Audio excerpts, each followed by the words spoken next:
Hi students, welcome in this video. इस video में हम लोग सॉल्यूशन का रिवीजन करेंगे। Solution means homogeneous mixture of two और मोर देन टू कंपोनेंट्स। जब दो या दो से ज़्यादा चीज़ें एक साथ होमोजेनस मिक्सचर बनाती हैं तो उसी को कहते हैं हम सॉल्यूशन। सॉल्यूशन में दो कंपोनेंट होते हैं, सोल्यूट एंड सॉल्वेंट। सोल्यूट जो स्मॉल क्वांटिटी में होता है, जो कंपोनेंट स्मॉल क्वांटिटी में होता है उसी को सोल्यूट कहते हैं, और जो कंपोनेंट लार्ज क्वांटिटी में होता है उसे हम कहते हैं सॉल्वेंट। सोल्यूट एंड सॉल्वेंट के नेचर के बेसिस पे जैसे आप लोगों को पढ़ना बाइनरी सॉल्यूशन, आप लोगों को क्या पढ़ना है? बाइनरी सॉल्यूशन, मतलब ऐसे सॉल्यूशन जिसमें सिर्फ दो ही कंपोनेंट होते हैं। दो ही कंपोनेंट होंगे तो एक सोल्यूट और एक सॉल्वेंट होगा ही। जो स्मॉल क्वांटिटी में है वो सोल्यूट है, जो लार्ज क्वांटिटी में वो सॉल्वेंट है। अब देखिए, ये जो दो कंपोनेंट्स हैं इनके फिजिकल स्टेट के बेसिस पे इसको हम डिफरेंट कैटेगरी में क्लासिफाई करते हैं सॉल्यूशन को। बट आप लोगों को जो पढ़ना है वो solid in liquid, liquid in liquid, liquid in liquid, gas in liquid, gas in liquid and gas in gas का भी कंपोजिशन पढ़ना आप लोग को, गैस इन गैस। बाकी सॉल्यूशन आप लोग को नहीं पढ़ना है, डिटेल में हमको इन्हीं चार तरह के सॉल्यूशन को स्टडी करना है। सॉल्यूशन को पढ़ने के लिए हम लोगों ने टर्म डिफाइन किया था कंसंट्रेशन। कंसंट्रेशन क्या होता है? Concentration means amount of solute dissolved in given amount of solvent और सॉल्यूशन। किसी भी सॉल्यूशन के गिवन अमाउंट में कितना अमाउंट सॉल्यूट का प्रेजेंट है, इसी को रिप्रेजेंट करने का जो तरीका है उसी को कहते हैं कंसंट्रेशन। कंसंट्रेशन के डिफरेंट मेथड्स हैं रिप्रेजेंटेशन के। हम कंसंट्रेशन मीन्स होता है amount of solute dissolved in given amount of solution और given amount of solvent. Concentration को रिप्रेजेंट करने के डिफरेंट मेथड्स हैं। First is mass percentage. Mass percentage equal to होता है, इसको W/W से रिप्रेजेंट करते हैं, और मास परसेंटेज इक्वल टू होता है mass of solute by mass of solution into 100। Second is volume percentage. Volume percentage को V/V से रिप्रेजेंट करते हैं, और ये होता है volume of solute by volume of solution into 100। Next is mass by volume percentage. Mass by volume percentage को W/V से रिप्रेजेंट करते हैं, और इसका फार्मूला होता है W2 means mass of solute by volume of solution into 100। Molarity को हम कैपिटल M से रिप्रेजेंट करते हैं, और इसकी यूनिट होती है मोल पर लीटर। यूनिट इसकी होती है मोल पर लीटर। इसको हम डिफाइन करते हैं number of mole of solute dissolve in 1 litre of solution is called molarity.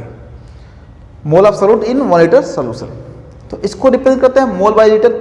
But मोल को हम मास इन मोलर मास के फॉर्म में लिख सकते हैं, तो इसको हम मास के फॉर्म में लिखेंगे। मास of solute into 1000 by molar mass into volume in ml। ml में लिया तो ऊपर 1000 से मल्टीप्लाई हो जाता है। नेक्स्ट देखिए, मोलरिटी में दो और भी फार्मूले हैं। इसे कहते हैं हम dilution formula, this is dilution formula, और इसे कहते हैं हम mixing formula, mixing formula.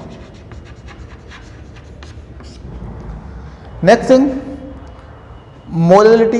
Molarity को का यूनिट होता है मोल पर केजी। इसको हम स्मॉल m से रिप्रेजेंट करते हैं, इसकी यूनिट मोल पर केजी है। इसको हम डिफाइन करते हैं number of mole of solute dissolved in 1 kg of solvent. 1 kg solvent में जितने मोल ऑफ सॉल्यूट डिजॉल्व होते हैं उसी को कहते हैं मोलरिटी ऑफ सॉल्यूशन। इसको हम स्मॉल m से रिप्रेजेंट करते हैं, इसकी यूनिट होती है मोल पर KG.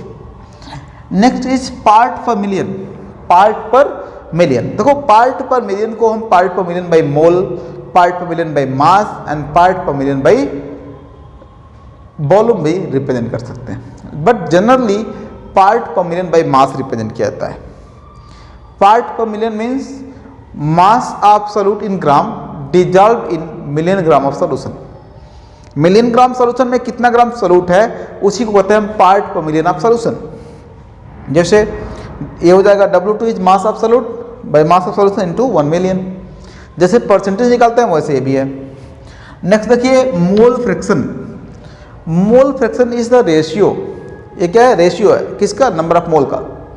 Mole fraction is the ratio of the number of mole of solute by number of mole of all component. या मोल फ्रैक्शन ऑफ सॉल्वेंट भी डिटरमाइन कर सकते हैं हम, तब इसे कहेंगे number of mole of solvent by total number of mole of all components.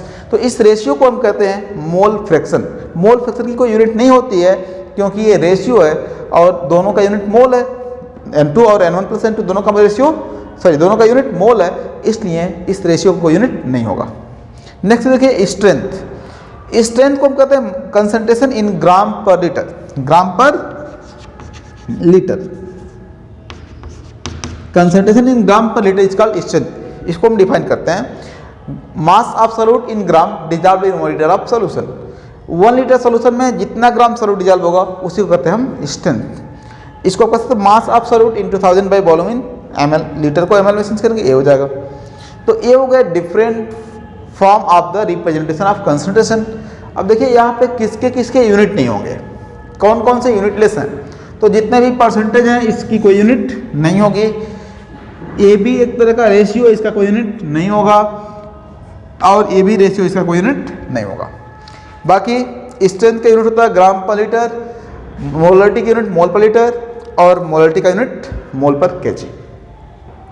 Next thing देखिए, इसमें से कौन कौन से ऐसे कंसंट्रेशन है जो टेम्परेचर पर डिपेंड करते हैं, यानी कि टेम्परेचर चेंज करने से कंसंट्रेशन की वैल्यू चेंज हो जाती है। तो जिसमें वॉल्यूम इन्वॉल्व होगा किसी एक साइड में, या तो नोमिनेटर या डिनोमिनेटर साइड में, वही चेंज होगा, क्योंकि टेम्परेचर इंक्रीज करने से वॉल्यूम एक्सपेंड करता है, और वॉल्यूम बढ़ता है तो कंसंट्रेशन घट जाता है। तो जिसमें वॉल्यूम इन्वॉल्व होगा वही चेंज होगा with the change of concentration. तो ये कंसंट्रेशन पे इंडिपेंडेंट है, चेंज नहीं होगा। आप टेम्परेचर चेंज करेंगे तब भी कंसंट्रेशन चेंज नहीं होगा, ये भी चेंज नहीं होगा क्योंकि ये वॉल्यूम का रेशियो है। चेंज कौन होगा, ये चेंज हो जाएगा। This is temperature dependent quantity. हाँ, तो देखिए ये चेंज हो जाएगा क्योंकि टेम्परेचर पे डिपेंड करेगा, वॉल्यूम बढ़ेगा तो कंसंट्रेशन कम हो जाएगा। मोलरिटी, टेम्परेचर इंक्रीज करेंगे वॉल्यूम इंक्रीज हो जाएगा, देन मोलरिटी की वैल्यू घट जाएगी। मोलरिटी चेंज नहीं होगा, क्यों?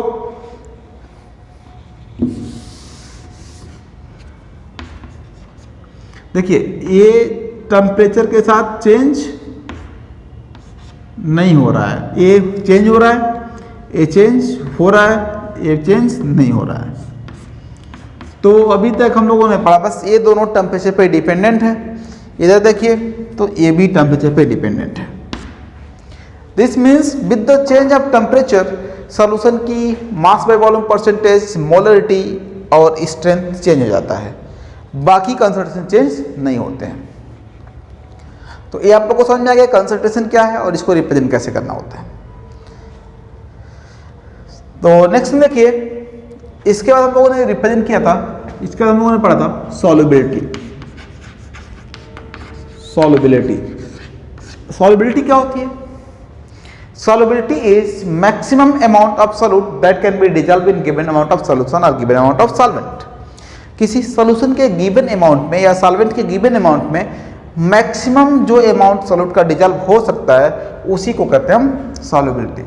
देखो कंसंट्रेशन को हमने डिफाइन किया है amount of solute that is dissolved in given amount of solution, और यहाँ पे कह रहे हैं हम amount of solute that maximum amount of solute that can be dissolve in the given amount of solution.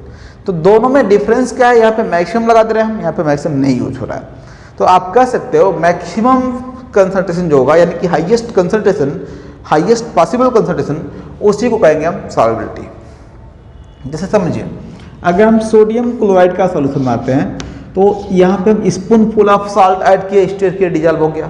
मान लीजिए 20 ml वाटर लिया और इसमें स्पून फुल ऑफ साल्ट लेके डिजॉल्व किया, डिजॉल्व हो गया। Again spoon full of salt लिया, डिजॉल्व किया, डिजॉल्व हो गया। अगेन करते जा रहे हैं, करते जा रहे हैं, करते जा रहे हैं। तो एक लिमिट आएगी ना यहाँ पे, कितना डिजॉल्व हो सकता है एक सर्टेन वैल्यू तक। जब एक सर्टेन लिमिट को अटेंड कर लेगा उसके बाद आप साल्ट ऐड करोगे तो वो साल्ट नीचे सेटल डाउन हो जाएगा, डिजॉल्व नहीं होगा। तो ये जितना डिजॉल्व हो चुका मतलब आप जो सेटल डाउन हो गया उसको फिल्टर करके बाहर निकाल दीजिए और ये सॉल्यूशन जो बचा उसको अलग कर लीजिए। तो इस सॉल्यूशन में highest possible amount of NaCl dissolve है, इससे ज़्यादा अमाउंट डिजॉल्व नहीं हो सकता है। तो ये जो सॉल्यूशन बना, इस सॉल्यूशन में जो कंसंट्रेशन है NaCl का, उसी कंसंट्रेशन को आप कहेंगे solubility of NaCl in water. ऐसे हर एक सॉल्यूट की सॉल्युबिलिटी हर एक सॉल्वेंट में एक सर्टेन वैल्यू को अटेंड करती है, उससे ज़्यादा अमाउंट डिजॉल्व नहीं हो पाता है। तो इस तरह से हम सॉल्युबिलिटी को रिप्रेजेंट करते हैं। अब कौन सा सॉल्यूट किस सॉल्वेंट में कितना डिजॉल्व हो सकता है, ये सॉल्यूट और सॉल्वेंट दोनों के नेचर पे डिपेंड करते हैं। अगर उनके बीच में स्ट्रांग अट्रैक्शन है तो ज़्यादा डिजॉल्व होंगे, उनके बीच में पुअर अट्रैक्शन है तो कम डिजॉल्व होंगे, अगर उनके बीच में कोई अट्रैक्शन नहीं है तो बिल्कुल इनसॉल्युबल होगा। सो अब यहाँ पे डिपेंड करता है दोनों के नेचर पे, दोनों के नेचर पे। और सॉल्युबिलिटी को डिस्क्राइब करते हैं हम with the help of Henry law, Raoult law and Dalton's law. तो हेनरी लॉ डिस्क्राइब होता है गैस इन लिक्विड सॉल्यूशन के लिए, गैस इन लिक्विड सॉल्यूशन के लिए किसी गैस का लिक्विड में कितना ज़्यादा अमाउंट डिजॉल्व हो सकता है, ये डिस्क्राइब होता है हेनरी लॉ से। और हेनरी लॉ क्या कहता है, अकॉर्डिंग टू हेनरी लॉ,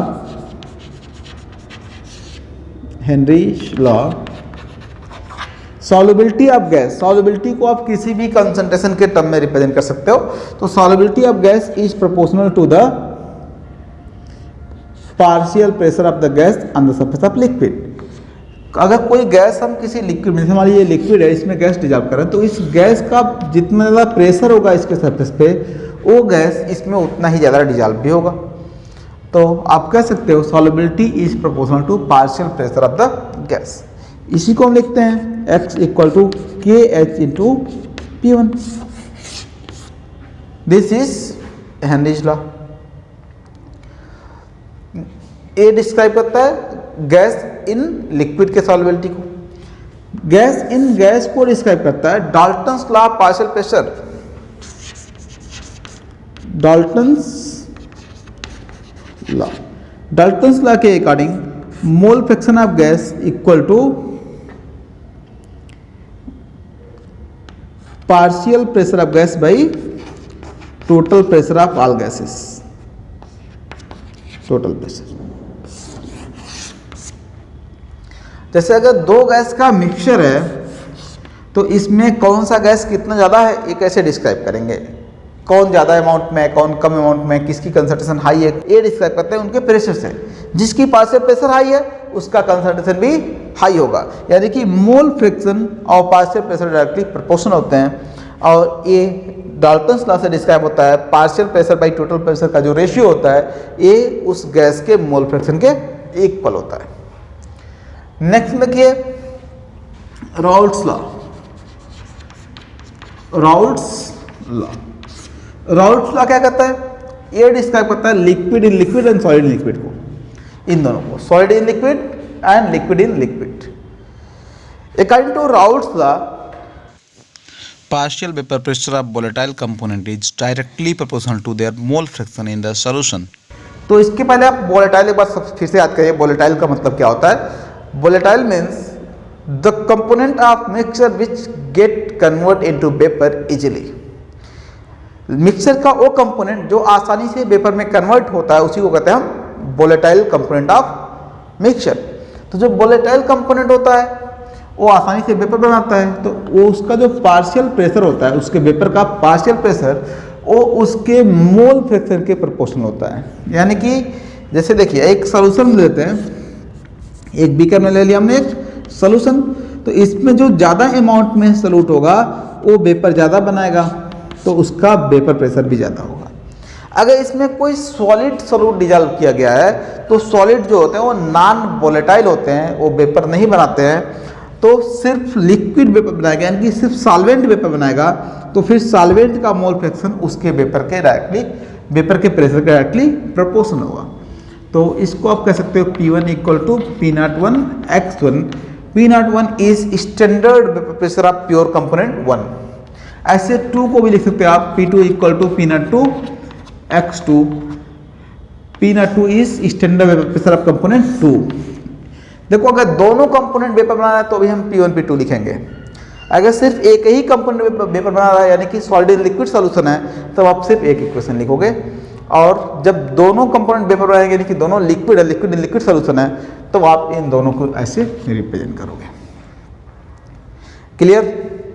तो द मोर थिंग था, देखिए यहाँ पे जो कंपोनेंट 2 लिखा हमने, हर जगह जो 2 कंपोनेंट है 2 2 is solute, 2 is solute, solute को हम 2 कह रहे हैं, एंड 1 इज सॉल्वेंट। जो लार्जर अमाउंट में है उसको हम कह रहे हैं कंपोनेंट 1, और इसी को हमने फार्मूला में हर जगह 1 से रिप्रेजेंट किया है।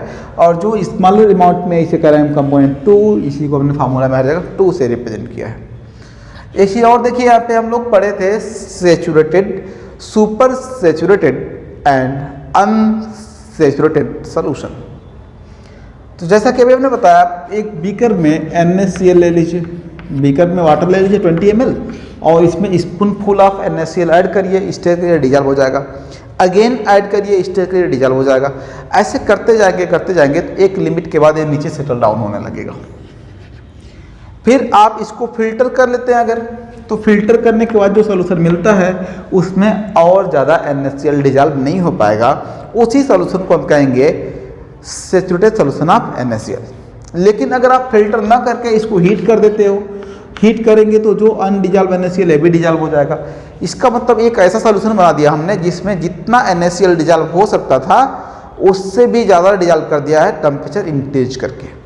इस सॉल्यूशन को कहेंगे हम super saturated solution of NaCl।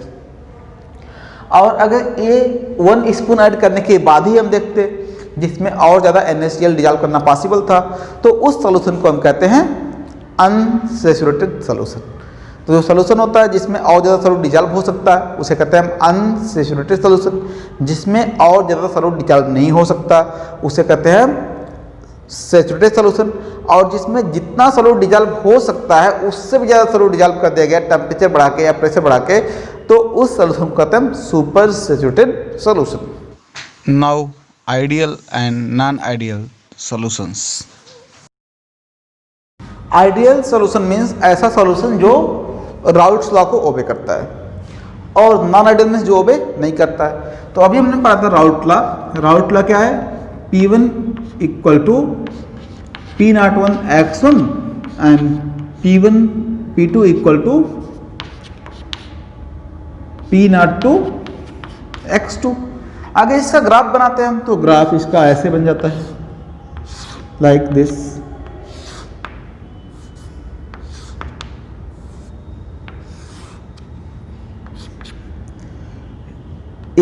x1 equal to 1 यानी कि प्योर फॉर्म में है, तो इसे इस वैल्यू को हम कहेंगे P01, क्योंकि तब कंपोनेंट 1 का वेपर प्रेशर हाईएस्ट होगा। अगर x2 इक्वल टू 1 है तो ये हो जाएगा P02, क्योंकि तब प्योर कंपोनेंट 2 है और यहाँ पे इसका वेपर प्रेशर हाईएस्ट होगा। अब दोनों को मिक्स करेंगे तो ये कंपोजिशन हमको मिलेगा, और ये जो लाइन बनाएंगे हम, ये P टोटल को रिप्रेजेंट करेगा। P टोटल ये लाइन P1 को और ये P2 को, और ये कंपोजिशन को। इसको हम कहते हैं this is graph of Raoult law for ideal solution. अब देखिए नॉन आइडियल सॉल्यूशन क्या होता है? जो राउल्ट लॉ को ओबे नहीं करता, यानी कि P1 not equal to P01 x1 and P2 is also not equal to P02 x2। जो नॉन आइडियल सॉल्यूशन होते हैं इनको हम 2 कैटेगरी में क्लासिफाई करते हैं। Positive deviation from Raoult law, positive deviation from Raoult law,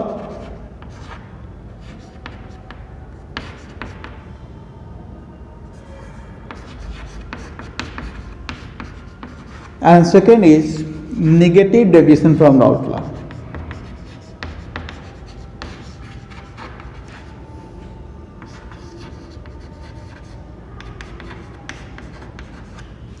First is positive deviation from Raoult law and second is negative deviation from Raoult law.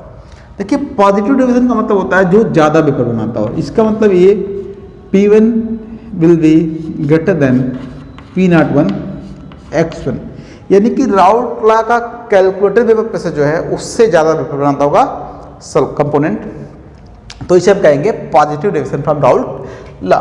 ऐसे आप P2 को देखोगे तो P2 will be greater than P02 x2, और तब आप इसका जब ग्राफ बनाएंगे तो इसका ग्राफ कैसा बनेगा?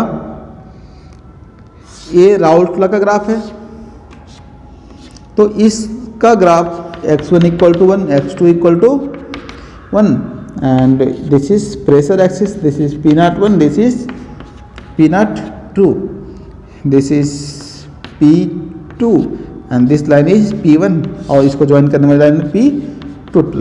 This is graph of Raoult's law. जब आप पॉजिटिव डेविएशन का ग्राफ बनाएंगे तो इसके ऊपर भी लगेगा कर्व आपको like this. This is positive deviation from Raoult law. देखिए राउल्ट लॉ ओबे कौन सॉल्यूशन करता है? जिसका अट्रैक्शन, अगर दो कंपोनेंट ए और बी को मिक्स कर रहे हैं हम, तो ए अट्रैक्शन और बी अट्रैक्शन का जो सम होता है या एवरेज होता है वो ए बी अट्रैक्शन के इक्वल होता है, तब ए आइडियल सोल्यूशन होता है. जब आइडियल सोल्यूशन बनता है तो इसको मिक्स करते समय वॉल्यूम चेंज नहीं होता है, वॉल्यूम चेंज जीरो होता है, यानी कि कंपोनेंट 1 और कंपोनेंट 2 के वॉल्यूम का सम टोटल वॉल्यूम सोल्यूशन के इक्वल होता है और कोई हीट भी लिबरेट या एब्जॉर्ब नहीं होता है, यानी कि इंथैल्पी चेंज भी जीरो होता है. लेकिन अगर पॉजिटिव डेविएशन शो कर रहा है तो इस केस में क्या होगा? ये अट्रैक्शन पुअर हो जाएगा, ताकि ये जब मिक्स कर दिए तो आसानी से वेपर बना सके.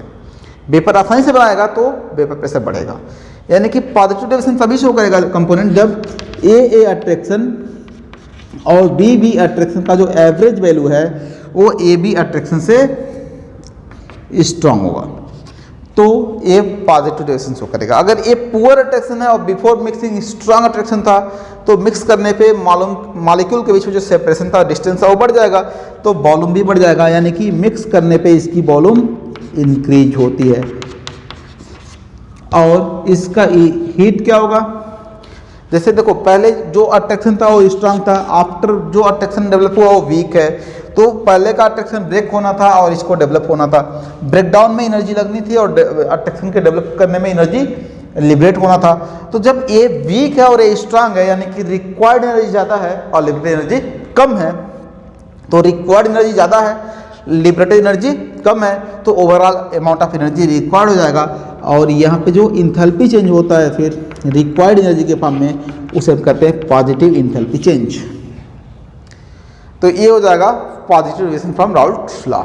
निगेटिव डेविएशन में क्या होगा? देखिए निगेटिव डेविएशन में जो प्रेशर हम कैलकुलेट करेंगे राउल्ट लॉ से, वो प्रेशर हाई होगा और रियल में जो प्रेशर होगा वो कम होगा, यानी कि P1 will be smaller than P01 x1, P2 will be also smaller than P02 x2.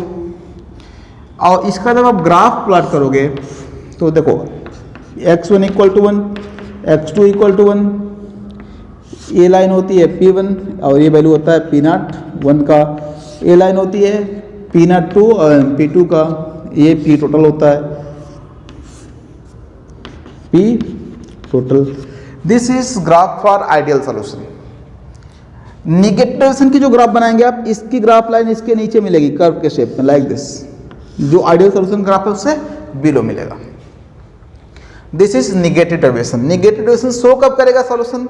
जब ए अट्रैक्शन इंक्रीज हुआ है, यानी कि बिफोर ए अट्रैक्शन पुअर था, आफ्टर ए इंक्रीज हो गया तो मॉलिक्यूल की स्किपिंग टेंडेंसी घट जाएगी, क्योंकि अट्रैक्शन बढ़ गया तो मॉलिक्यूल आसानी से वेपर नहीं बना पाएंगे, और जब आसानी से वेपर नहीं बनाएंगे तो उनका वेपर प्रेशर कम हो जाएगा. यानी कि ये सोल्यूशन तब बनेगा जब ए अट्रैक्शन और बी अट्रैक्शन का जो सम है या एवरेज है, ए वैल्यू स्मॉलर है और ए बी अट्रैक्शन स्ट्रांग है.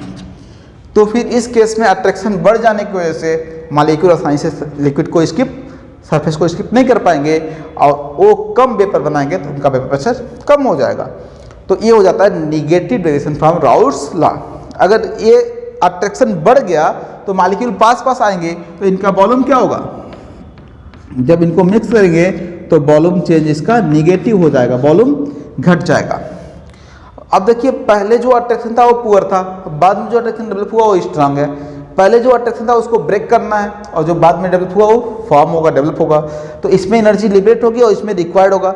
ये स्ट्रांग है तो ज़्यादा एनर्जी लिबरेट करेगा, ये वीक है तो कम एनर्जी रिक्वायर्ड होगा, तो लिबरेटेड एनर्जी ज़्यादा है और रिक्वायर्ड एनर्जी कम है, तो हीट लिबरेट हो जाएगा ओवरऑल. अब जब लिबरेटेड हीट होता है तो इंथैल्पी चेंज होता है निगेटिव, यानी कि निगेटिव इंथैल्पी चेंज होगा निगेटिव डेविएशन के केस में. तो this are negative deviation, they are condition for negative deviation from Raoult law and these are condition for positive deviation from Raoult's law. अब देखिए मिक्सचर बनता है, वो अगर ओबे कर रहा है तो आइडियल, ओबे नहीं कर रहा है तो नॉन आइडियल। जो नॉन आइडियल सोल्यूशन होता है ये एजियोट्रॉपिक भी हो सकता है और नॉन एजियोट्रॉपिक भी हो सकता है। नॉन आइडियल सोल्यूशन को हम 2 कैटेगरी में क्लासिफाई करते हैं, azeotropic mixture and non azeotropic mixture. Non azeotropic mixture. Azeotropic mixture means ऐसा मिक्सचर जो कांस्टेंट टेम्परेचर पे बॉयल करता है। कांस्टेंट बॉइलिंग पॉइंट इसकी होती है। कांस्टेंट बॉइलिंग पॉइंट एक प्योर लिक्विड की प्रॉपर्टी होती है, बट अगर कोई मिक्सचर भी कांस्टेंट बॉइलिंग पॉइंट पे बॉयल करता हो, यानी कि during the process of boiling उसकी टेम्परेचर ना चेंज होती हो, तो उस मिक्सचर को कहते हैं हम एजियोट्रॉपिक मिक्सचर। कोई भी मिक्सचर एजियोट्रॉपिक मिक्सचर तब बनता है जब उसका वेपर फेज कंपोजिशन और लिक्विड फेज कंपोजिशन सेम हो जाता है, यानी कि जो उसका मोल फ्रैक्शन लिक्विड में है वही मोल फ्रैक्शन उसके गैस में भी है। जैसे आप समझो, ऐसे हम 2 लिक्विड को यहाँ पे मिक्स कर दिए, लिक्विड ए एंड बी को यहाँ पे मिक्स कर दिए। यहाँ पे मिक्स करने के बाद इनका जो मोल फ्रैक्शन है वो XA और XB है।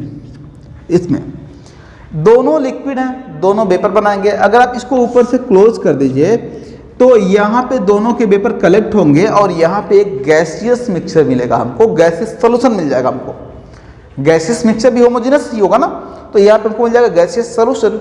और जो गैसियस सोल्यूशन होगा उसमें कंपोनेंट ए की जो मोल फ्रैक्शन होगी वो YA और कंपोनेंट बी की जो मोल फ्रैक्शन है वो YB। तो ये एजियोट्रॉपिक मिक्सचर तब होगा जब XA की वैल्यू YA के इक्वल हो और XB की वैल्यू YB के इक्वल हो, तब ये जो मिक्सचर होगा ये एजियोट्रॉपिक मिक्सचर होगा। क्लियर? तो ये एजियोट्रॉपिक मिक्सचर जो होते हैं भी 2 तरह के होते हैं, एक मैक्सिमम बॉइलिंग और दूसरा मिनिमम बॉइलिंग। एक होता है maximum boiling azeotrope, maximum boiling azeotrope, और दूसरा होता है minimum boiling azeotrope. Minimum boiling azeotrope. Minimum boiling azeotrope में जिसकी बॉइलिंग पॉइंट लो होती है, किससे लो? इसके दोनों कंपोनेंट से लो। जैसे हमने 2 कंपोनेंट ए और बी मिलाया, तो अगर इस सॉल्यूशन की बॉइलिंग पॉइंट इन दोनों कंपोनेंट के बॉइलिंग पॉइंट से लो हो गया, तब इसे कहेंगे हम मिनिमम बॉइलिंग एजियोट्रॉप। और ये लो कब होगा? जब वेपर ज़्यादा बनाएगा। वेपर ज़्यादा कब बनाएगा? जब ये राउल्ट्स लॉ से पॉजिटिव डेविएशन शो करेगा। यानी कि जो मिनिमम बॉइलिंग एजियोट्रॉप है ये राउल्ट्स लॉ से पॉजिटिव डेविएशन शो करता है और ये पूरा कंडीशन ओबे करता है। दूसरा देखिए maximum boiling azeotrope. Maximum boiling azeotrope किसे कहते हैं हम? ऐसा एजियोट्रॉपिक मिक्सचर जिसकी बॉइलिंग पॉइंट सॉल्वेंट और सोल्यूट दोनों के बॉइलिंग पॉइंट से हाई होता हो। जैसे हमने ए और बी को मिलाया तो जो सॉल्यूशन बना उसकी boiling point of A and boiling point of B दोनों से हाई है, तब उस मिक्सचर को कहेंगे हम मैक्सिमम बॉइलिंग एजियोट्रॉप। और जो मैक्सिमम बॉइलिंग एजियोट्रॉप होता है इसकी बॉइलिंग पॉइंट हाई क्यों होती है? क्योंकि जो मिक्सचर बनता है इसकी वेपर बनाने की टेंडेंसी कम हो जाती है, वेपर प्रेशर इसका लो हो जाता है। कैसे? क्योंकि इन दोनों के बीच में अट्रैक्शन स्ट्रांग हो जाता है। दिस मीन्स बिफोर मिक्सिंग इनका अट्रैक्शन पुअर रहता है और आफ्टर मिक्सिंग इनका अट्रैक्शन स्ट्रांग हो जाता है, इसीलिए बॉइलिंग पॉइंट बढ़ जाता है, हाई हो जाता है। यानी कि ए शो करेंगे राउल्ट्स लॉ से निगेटिव डेविएशन और ओबे करेंगे इन सभी कंडीशंस को। तो these are all about azeotropic mixture and ideal non-ideal solution. Now we are going to discuss about colligative properties of solution. Colligative properties of solution.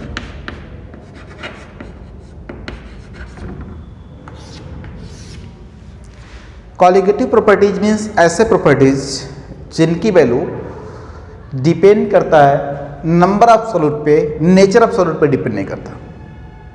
जैसे solution के बहुत सारे ऐसे प्रॉपर्टीज हैं जिनकी वैल्यू सॉल्यूट के नेचर पे डिपेंड करता है, और ऐसे भी प्रॉपर्टीज हैं जिनकी वैल्यू सॉल्यूट के नेचर पे डिपेंड ना करके उसके नंबर पे डिपेंड करता है। नंबर मीन्स कंसंट्रेशन पे डिपेंड करता है। तो जो प्रॉपर्टी सॉल्यूट के कंसंट्रेशन पे डिपेंड करता है या उनके नंबर पे डिपेंड करता है, उसी प्रॉपर्टी को हम कहते हैं colligative property of solution. Solution की जो कोलिगेटिव प्रॉपर्टीज हैं आपको 4 पढ़ने हैं। First is relative lowering of vapour pressure, relative lowering of vapour pressure, relative lowering of vapour pressure. ये होता है डेल्टा P बाई P01, या आप कह सकते हो इसी को लिख सकते हैं हम P01 minus P1 by P01। इसी रेशियो को हम कहते हैं relative lowering of vapour pressure. देखिए, अगर किसी सॉल्यूशन में कोई सॉल्यूशन बना रहे हैं हम, जिसमें पहले प्योर सॉल्वेंट लिया, प्योर सॉल्वेंट का जो वेपर प्रेशर हमको मिला, इसी को हम कर रहे हैं P01। ओके, फिर इसमें हम ऐड कर रहे हैं नॉन वोलेटाइल सॉल्यूट। कैसा? नॉन वोलेटाइल सॉल्यूट, ऐसा सॉल्यूट जो वेपर नहीं बनाता है, उसको हम इसमें ऐड कर रहे हैं। तो जब वो डिजॉल्व होगा तो इसमें होमोजेनस मिक्सचर का फॉर्मेशन करेगा। सॉल्यूट के कुछ पार्टिकल सॉल्यूशन के सरफेस पे भी आएंगे, और जो सॉल्यूट पार्टिकल सॉल्यूशन के सरफेस को एक्वायर करेंगे, उस एरिया से इवेपोरेशन नहीं होगा क्योंकि वो पार्टिकल नॉन वोलेटाइल है। दिस मीन्स सॉल्यूट ऐड करने से effective area for evaporation decrease हो जाता है, और effective area for evaporation decrease होने से इस सॉल्यूशन का वेपर प्रेशर लो हो जाता है। यानी कि vapour pressure of solvent in solution low हो जाएगा, इसी को कहते हैं P1। तो P01 हाई था, P1 स्मॉल हो गया, तो ये जो वैल्यू आती है इसे कहते हैं लोअरिंग ऑफ वेपर प्रेशर। जितना डिक्रीज हुआ उसे कहते हैं हम लोअरिंग ऑफ वेपर प्रेशर। ये कितना हो जाएगा? P01 माइनस P1 के इक्वल। अब इस लोअरिंग को स्टैंडर्ड वेपर प्रेशर आप प्योर कंपोनेंट से डिवाइड कर देते हैं, तो जो रेशियो मिलता है, इसी रेशियो को कहते हैं हम relative lowering of vapour pressure. Relative lowering of vapour pressure जो होता है वो नॉन वोलेटाइल कंपोनेंट के मोल फ्रैक्शन के इक्वल होता है। नॉन वोलेटाइल कंपोनेंट यानी कि सॉल्यूट के मोल फ्रैक्शन के इक्वल होता है। This is relative lowering of vapour pressure. यहां से हमको कैलकुलेट करना होता है molar mass of non volatile solute. तो नॉन वोलेटाइल सॉल्यूट का मोलर मास कैसे कैलकुलेट करेंगे हम? इसके लिए हम मोल फ्रैक्शन का पूरा फार्मूला यूज करते हैं। ये होता है N2 by N1 plus N2। अब आप इसको लिख सकते हो मोलर मास के फॉर्म में दिया, number of mole of component 1 equal to mass of component 1 by molar mass of component 1। Number of mole of component 2 equal to mass of component 2 by molar mass of component 2। ये दोनों value यहाँ पे put कर देंगे तो आपको मिल जाएगा delta P by P01 equal to W2 by M2 by W2 by M2 plus W1 by M1। यहाँ से आपको मिल जाएगा M2 की value. By using this equation we can calculate molar mass of solute. या अगर सॉल्यूशन वेरी वेरी डाइल्यूट है तो इस टर्म को आप नेगलेक्ट कर दीजिए। Number of mole of solute in the solution is very very small, यानी कि total number of mole of solvent के कंपेरिजन में सॉल्यूट के नंबर ऑफ मोल बहुत कम है, तो इसको हम एडिशन फैक्टर में नेगलेक्ट कर सकते हैं। तो अगर आप इसको नेगलेक्ट कर दोगे तो आपको मिल जाएगा W2 into M1 by W1 into M2। आपको कैलकुलेट करना M2 की वैल्यू, तो M2 इक्वल टू हो जाएगा M2 equal to W2 into M1 by W1 into P01 by delta P। यहाँ से आप कैलकुलेट कर सकते हो relative lowering of vapour pressure की वैल्यू यूज करके molar mass of the non volatile solute. तो ये हो गया relative lowering of vapour pressure. देखो, दूसरा कोलिगेटिव प्रॉपर्टी आप लोगों को पढ़ना है elevation of boiling point. Elevation of boiling point ये क्या होता है? Elevation of boiling point. देखिए अगर किसी प्योर सॉल्वेंट में हम इसको हम डेल्टा टी बी से रिप्रेजेंट करते हैं। अगर किसी प्योर सॉल्वेंट में हम नॉन वोलेटाइल सॉल्यूट ऐड करेंगे तो इसका वेपर प्रेशर डिक्रीज होता है, अभी हमने एक्सप्लेन किया था। और वेपर प्रेशर डिक्रीज होने से जब वेपर कम बनेगा तो इसके वेपर प्रेशर को एटमॉस्फेयर के प्रेशर के इक्वल करने के लिए ज़्यादा हीट करना पड़ेगा। और जब किसी लिक्विड की वेपर प्रेशर की वैल्यू एटमॉस्फेयर के प्रेशर के इक्वल होता है तभी लिक्विड बॉयल करता है। दिस मीन्स अगर हम किसी लिक्विड में नॉन वोलेटाइल सॉल्यूट ऐड कर देंगे तो इसका बॉइलिंग पॉइंट इंक्रीज हो जाएगा, बॉइलिंग पॉइंट इंक्रीज हो जाएगा। तो जो पहले इसका बॉइलिंग पॉइंट था before addition of non volatile solute, उसे हम कहते हैं T nought B, standard boiling point of pure solvent. अब उसी सॉल्वेंट की बॉइलिंग पॉइंट हम इसमें नॉन वोलेटाइल सॉल्यूट ऐड करने के बाद डिटरमाइन कर रहे हैं, तो वो मिल रहा है हमको TB, boiling point of solution. Solution means boiling point of solvent in solution. तो ए लोअर मिलेगा क्योंकि इसका वेपर प्रेशर लो हो गया है, तो बॉइलिंग पॉइंट हाई हो जाएगा। टीबी की वैल्यू हाई मिलेगी हमको क्योंकि वेपर प्रेशर कम हो गया है। जिस टेम्परेचर पे किसी लिक्विड का वेपर प्रेशर एटमॉस्फेयर के प्रेशर के इक्वल होता है उसी टेम्परेचर पे लिक्विड बॉयल करता है। तो अगर इसका वेपर प्रेशर घट गया है तो वेपर प्रेशर की वैल्यू को इंक्रीज करके एटमॉस्फेयर के प्रेशर के इक्वल करने के लिए ज़्यादा हीट करना पड़ेगा, यानी कि इसकी बॉइलिंग पॉइंट हाई हो जाएगी। दिस मीन्स आप कह सकते हो TB will be greater than T nought B. तो इन दोनों का जो डिफरेंस आएगा इसी डिफरेंस को हम कहते हैं delta TB. Delta TB equal to TB minus T nought B.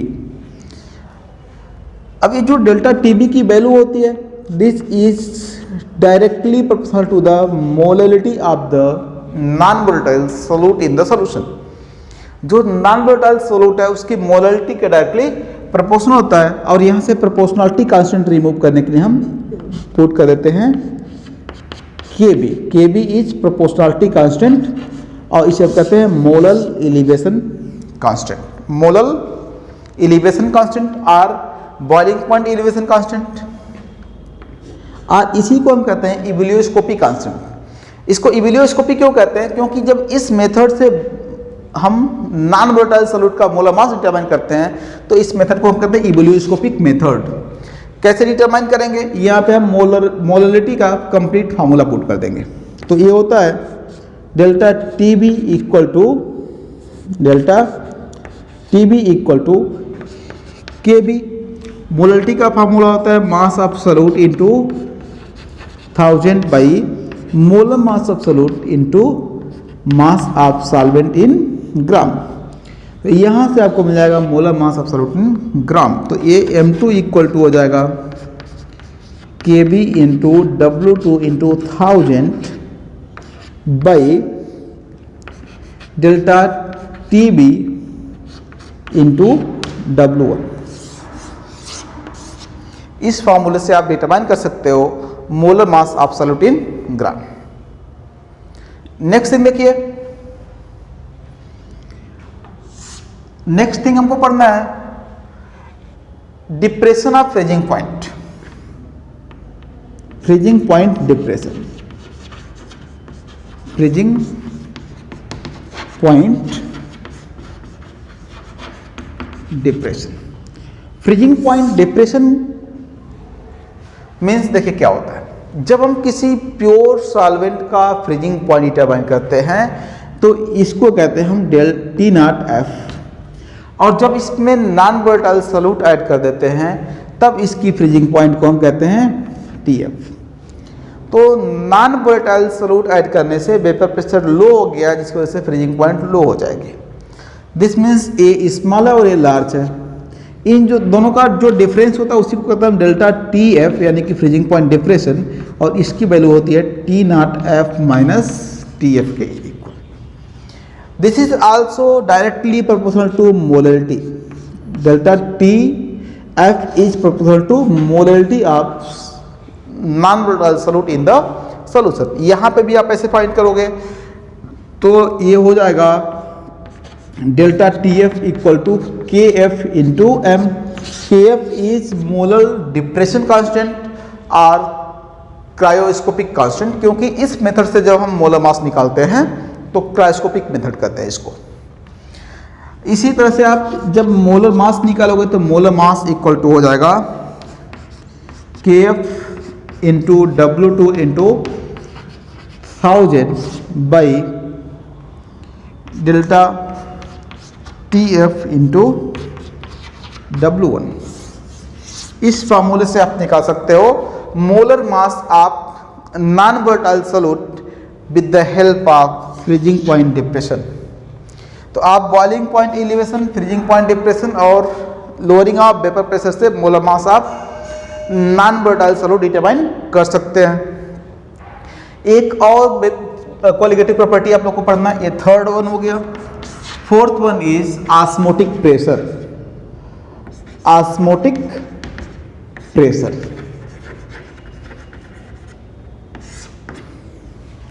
देखो osmotic pressure is a qualitative property. किसी भी सॉल्यूशन का कितना हाई ऑस्मोटिक प्रेशर होगा ये डिपेंड करता है उसके सॉल्यूट के नंबर पे, उनके नेचर पे डिपेंड नहीं करता, इसलिए ये भी एक क्वालिटेटिव प्रॉपर्टी है। बट ऑस्मोटिक प्रेशर को समझने के लिए पहले आपको ऑस्मोसिस समझना पड़ेगा। ऑस्मोसिस मीन्स होता है flow of solvent through the semi permeable membrane from high concentration to low concentration. देखो कंसंट्रेशन जब हम कहते हैं तो कंसंट्रेशन टर्म यूज होता है सॉल्यूट के लिए, तो जब भी कंसंट्रेशन टर्म यूज करेंगे तो इस सॉल्यूट के लिए है, यानी कि अगर आप सेमी परमिएबल मेम्ब्रेन से दो सॉल्यूशन को सेपरेट कर रहे हो, ASPM है सेमी परमिएबल मेम्ब्रेन, दोनों को सेपरेट कर रहे हैं आप, तो जिस साइड में ज़्यादा सॉल्यूट डिजॉल्व होगा सॉल्वेंट उधर से फ्लो करके जहाँ पे कम सॉल्यूट डिजॉल्व होगा उधर जाएगा, from high concentration to low concentration. इसी प्रोसेस को कहते हैं ऑस्मोसिस। ऑस्मोसिस को रोकने के लिए इसके अपोजिट डायरेक्शन में जो प्रेशर लगाते हैं, जैसे इस दोनों को बंद कर दीजिए क्लोज। अब यहाँ ऊपर से हम एक प्रेशर लगाते हैं, एक्सटर्नल प्रेशर, इसको अपोज करने के लिए। तो जितना मिनिमम एक्सटर्नल प्रेशर चाहिए इसको कंप्लीटली स्टॉप करने के लिए, उसी मिनिमम अमाउंट ऑफ प्रेशर को कहते हैं ऑस्मोटिक प्रेशर। ये ऑस्मोटिक प्रेशर इस सॉल्यूशन का होता है। दिस मीन्स किसी सॉल्यूशन से जो ऑस्मोसिस हो रहा है उस ऑस्मोसिस के प्रोसेस को रोकने के लिए अपोजिट डायरेक्शन में जितना प्रेशर चाहिए that pressure is called osmotic pressure of that solution. Osmotic pressure of solution समझ में आ गया आप लोगों को। Osmotic pressure means minimum pressure required to stop the process of osmosis. Next देखिए, जब ऑस्मोटिक प्रेशर समझ लिया आप लोग, तो इसके बाद देखिए ऑस्मोटिक प्रेशर के बेसिस पे हम सॉल्यूशन को 3 कैटेगरी में क्लासीफाई करते हैं। जैसे दो सॉल्यूशन है, इसका ऑस्मोटिक प्रेशर हाई है, इसका लो है, इसीलिए सॉल्वेंट फ्लो कर रहा है हाई टू लो की तरफ। तो ये जो हाई ऑस्मोटिक प्रेशर का सॉल्यूशन है इसे कहते हैं हम हाइपरटोनिक सॉल्यूशन। इसमें से सॉल्वेंट फ्लो करके बाहर निकलता है। और जो लो ऑस्मोटिक प्रेशर का सॉल्यूशन है जिसमें सॉल्वेंट इंटर करता है इसे कहते हैं हम हाइपोटोनिक सॉल्यूशन। अगर दोनों की ऑस्मोटिक प्रेशर इक्वल हो जाए तो इन दोनों को कहेंगे हम आइसोटोनिक सॉल्यूशन। अब ये जो सॉल्वेंट फ्लो करके बाहर निकल रहा है इसे कहते हैं हम एक्सो ऑस्मोसिस। इसमें इंटर कर रहा है इसके लिए कहेंगे हम इंडो ऑस्मोसिस, यानी कि इसमें से हो रहा है एक्सो ऑस्मोसिस और इसमें हो रहा है इंडो ऑस्मोसिस। समझ में आया?